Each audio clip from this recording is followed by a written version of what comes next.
Hello everyone, so I'm William, I'm one of the training officers for the SSDC. If you don't know this already, I need to find a new introduction for these videos. Anyway, so today we're just going to talk a little bit about deputies in British parliamentary debating, the basics of what a deputy should do and shouldn't do, the kind of things you should seek to fulfill, and then a little bit more about some strategies you may wish to employ as deputy, depending on how the disagreements between the Prime Minister and leader opposition go, depending on your position. So, who is this going to be useful for, whether or not you should watch it? Obviously, if you're new to debating, hence why it's probably a part of the introductions to debating. If maybe you are not necessarily new, maybe you're intermediate debater and you necessarily find yourself not doing as well in opening if you're speaking as deputy, I think deputies are positions within top half that are quite critical in determining the relative success of your team, obviously. More so than Prime Minister or Leader of Opposition per se, because it's naturally a position of comparative, and that is important. Even if this is not true, but sometimes you are winning top half quite regularly, but you're getting told by judges it's very consistently close, and maybe your speaks are like 1 point gaps, as in if you want to push the margin of victory, then hopefully this will be somewhat useful to you, particularly the strategy stuff at the end. So, what exactly is this workshop going to be about? Firstly, just some elementary introductions to what deputies are. If you don't know what they are, you want a little bit more grounding, particularly if you're new. Some advice on how to conceive them and how to approach them. Just obviously, this is my own personal advice. I debated for a few years now, and I regularly speak deputies, so I have some personal epistemic access. And then some strategies that I think may be useful, or at least I found useful, that ground my conceptualization of deputy speeches along 3 strings. Talk about what a deputy speech are. So very rudimentary. These are just the second speech that exists on either bench of a British parliamentary debate. So this would be the second member of an opening team, either Deputy Prime Minister, DPM on the proposition or government side, and Deputy Leader of Opposition, the second opposition speaker or the third speaker technically in the debate, fourth speaker in the debate rather. These are positionally quite like whips, so they are a very heavily responsive position. Your job is to try to take the material that your partner has said as Prime Minister or Leader of Opposition and to essentially try to whip it into success. So naturally this involves a few things. Firstly, this is maybe clarifying what your partner said, particularly if there is some confusion by your deputy and you don't wish for this to carry, of the opposition's deputy, and you don't wish this to carry to judges. Secondly, might be to wanting to fill in pieces of analysis that you think are weak or have been destroyed or just mitigated or whatever.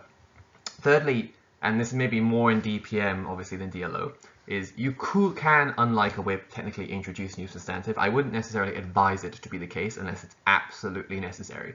As in, maybe you've realized your OG and during prep you thought the case you ran was the case to run in the debate, and then you're in a debate and you realize, based on what opening opposition is saying, that holy crap, I've very much misunderstood what the point of this debate was.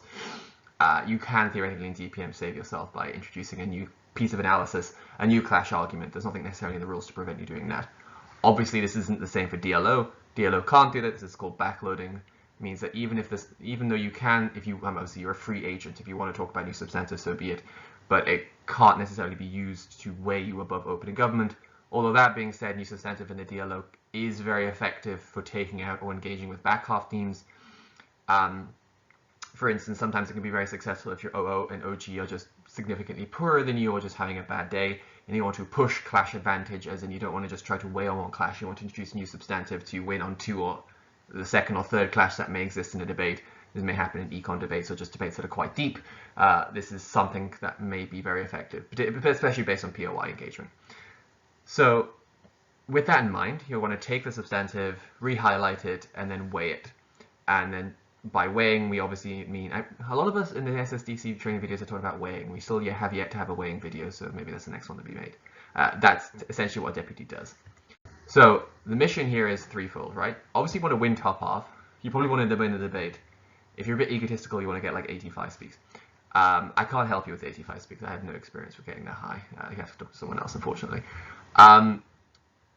So you have to do 3 things here. So you have to rebut, you're going to have to weigh, and you're going to have to rebuild. By rebut, Path already has an excellent introductory guide to rebuttal on the channel. In terms of rebuilding, this is just when you take a Path also talks about this actually, where you have material that has been somewhat mitigated or some core pieces of mechanization have received a response that has decreased their plausibility and their importance in the debate, you as a deputy can step in and go, hang on a minute, this piece of response was not as powerful as you think, or provide an additional layer of mechanization to sidestep the responsive material, or to provide some counter-weighing against this. In terms of weighing itself, this is just taking two ideas and explaining why, even if both ideas are very well proven to the same degree, why our idea matters more than their idea.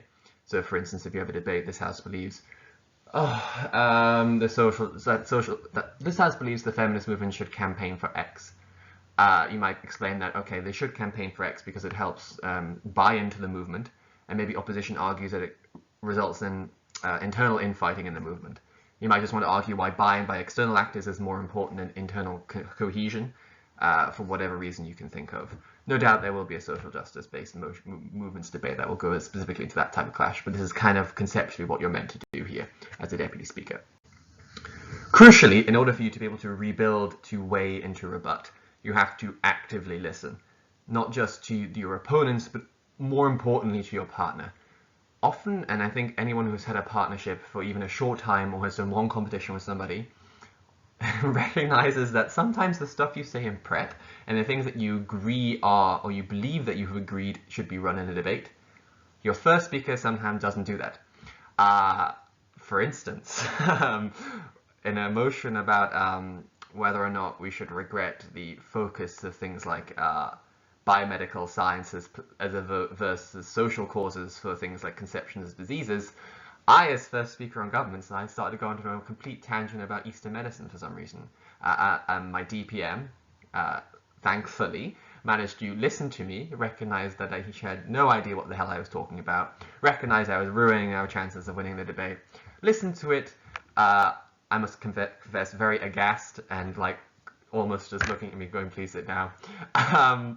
But nevertheless was able to appreciate what I hadn't done. This is obviously a very extreme example. This has very rarely happened. The kind of things I'm more referring to are when your Prime Minister or your Leader of Opposition is articulating something you thought about in prep, but is maybe missing one or two mechanisms, maybe the impacting could be a little bit stronger. You're trying to think about how your opponents, not just OO, but CO are going to respond to this and trying to preempt this.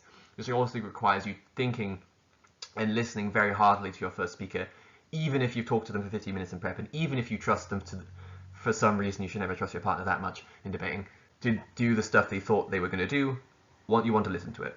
Second thing you want to do is you want to track the responses to your case. So LO if you're DPM, or DAPM if you're DLO, will stand up and naturally give responses. What you want to do is you don't want to just immediately write down the headline of what they're saying. You want to just sit and listen and honestly evaluate whether or not their responsive material, if you were a judge or if you're just an impartial person, is actually taking down your material or not. Most of the time, the types of responses they will levy to you will be mitigatory, i.e. they are decreasing the plausibility of the case, but they're not destroying it in its entirety. In this instance, you want to do two things. First, you just want to flag that the rebuttal they've given isn't that powerful, as a path in the rebuttal video showed.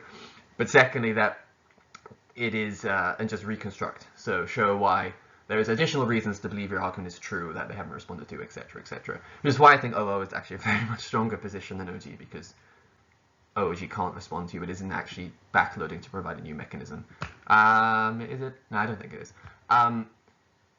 You'll therefore want to engage that explicitly, but you also want to consider it implicitly.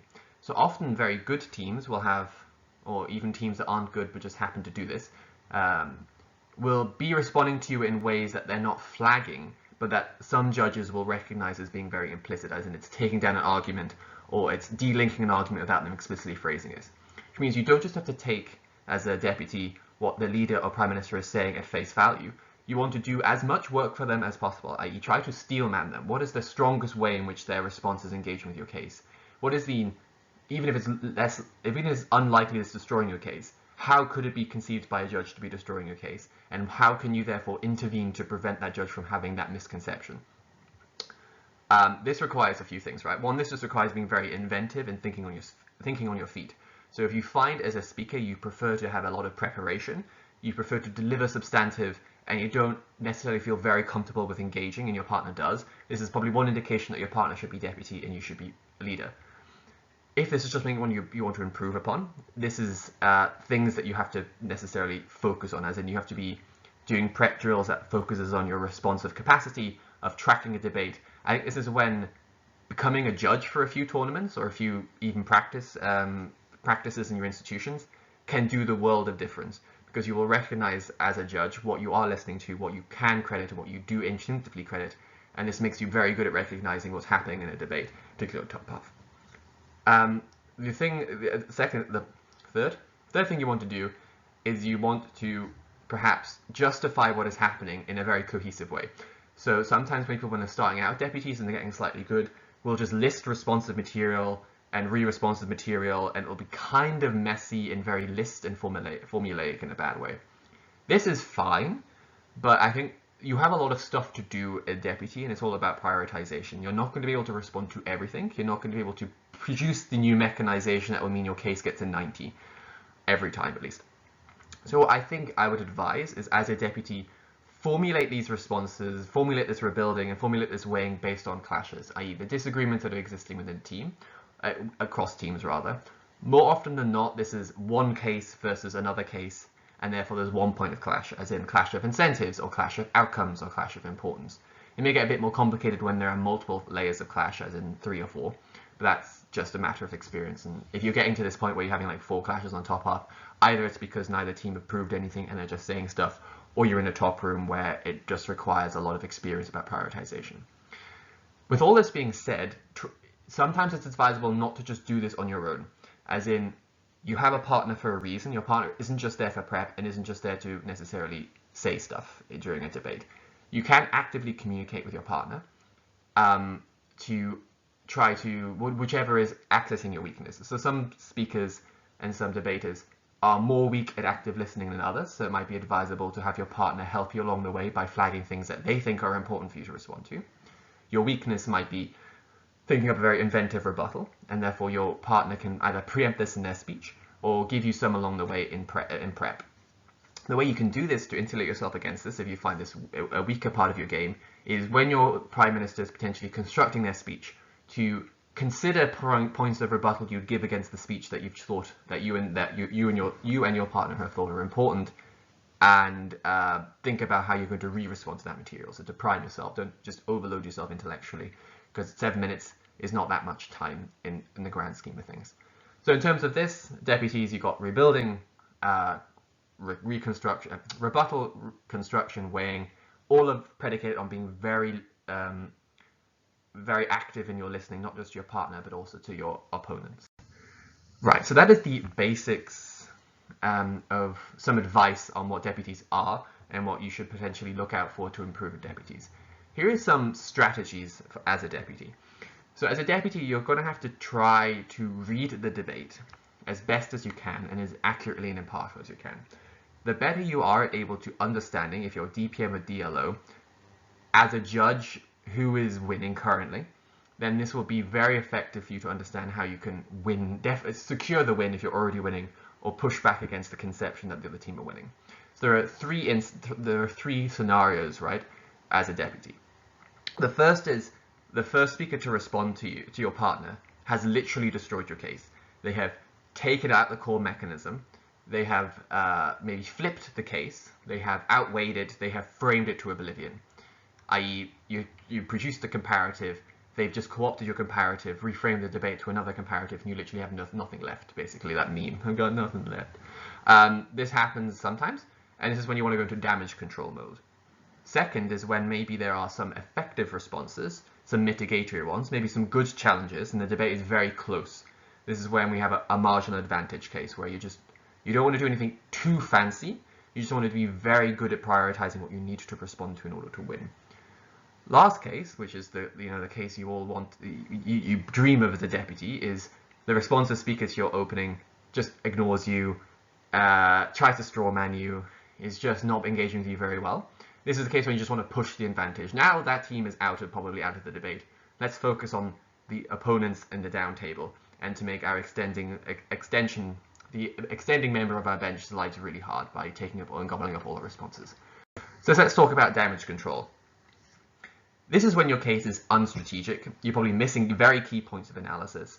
your responsive speakers have effectively destroyed or outweighed you by construction, and there is a lot of stuff that you have to do in order to win.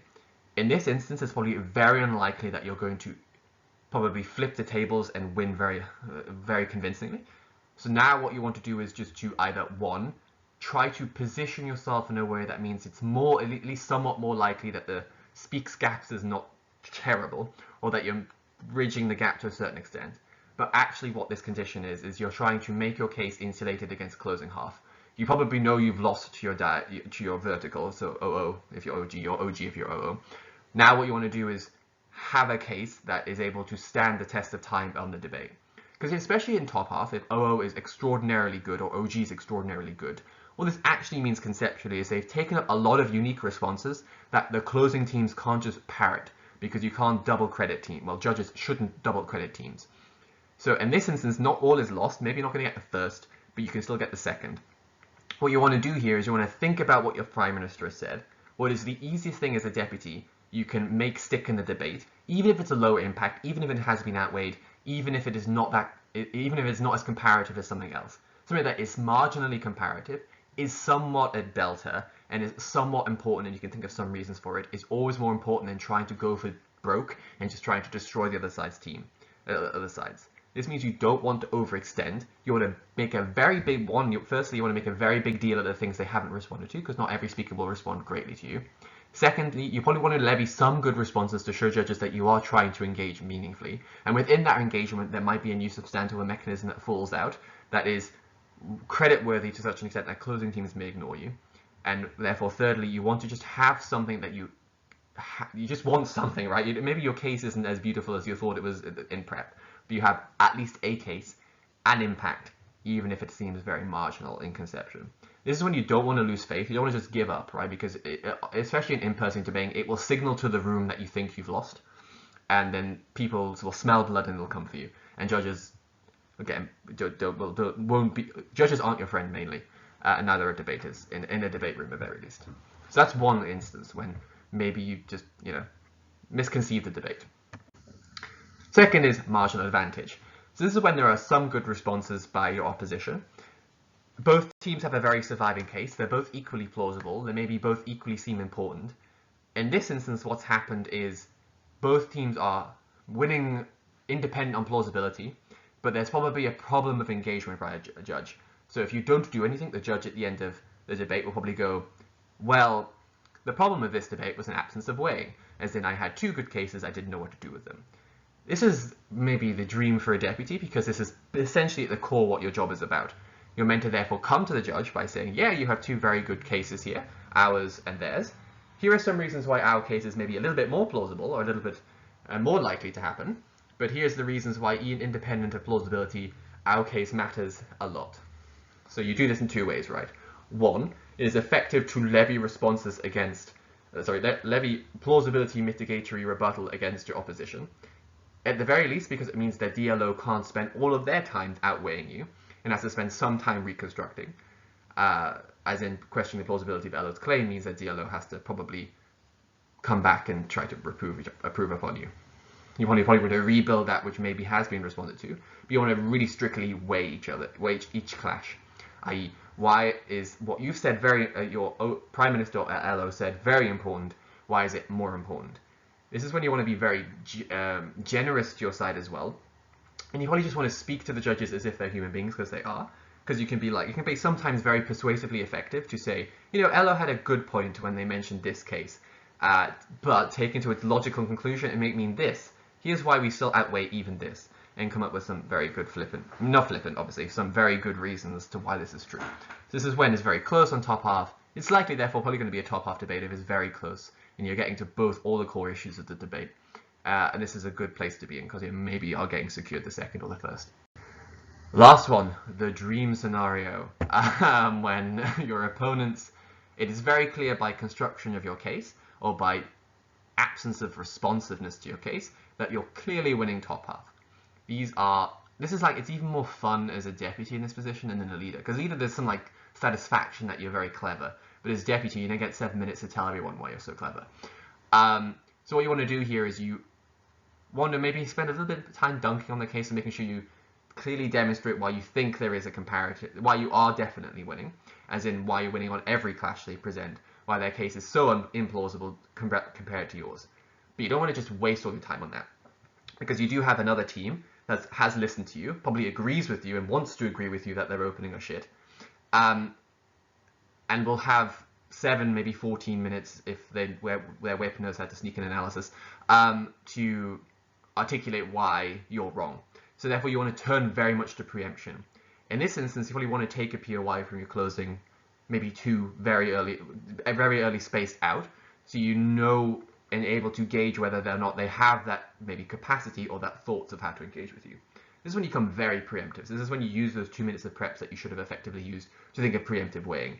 You want to give all of the potential reasons, or at least flag all of the things that other teams may say against you, against your case, and why in the future it will be ineffective. So if closing tries to argue this, that's not going to work. If closing tries to argue this, that's not going to work. And going through that way. So really hammering home why you have the most important thing, not just relative against your opening team, but why it is most important relative to the entire debate that will happen. This obviously is a matter of experience. The more debating you'll do, the more you recognize what extension angles could come out and what weaknesses are. This naturally just requires you having listened and impartially thought for a moment how you would have responded to your own leader whilst they're speaking. But these are really fun times, and these are the only times when debating becomes enjoyable, is when you're dunking on someone. Durham IV round 5. So, summary then. So it's all about strategic emplacement as a deputy. Deputies are therefore predicated on active listening and really very quick thinking. The piece of advice I'd give most to you is to not belittle your opponents, to take them at their best, and to not just devalue them, but not devalue yourself. As in, you probably are smart enough to come up with a really good response. You're going to give yourself the most credit if you take their response at the best. And naturally, this is about being very adaptive. You don't want a straw man a person. It's very unlikely that a judge will accept your straw man unless you're in a bin room. Even in a bin room, most judges nowadays who are in bin rooms are really good anyway. Therefore, don't straw man, steel man. Consider some strategies. Be very honest. Have fun. Hopefully this is useful to people beginning and those maybe a little bit more experienced with deputies to get at least my perspective on them. Enjoy whatever you're doing, your morning, evening, afternoon. See you in a competition in the future, hopefully.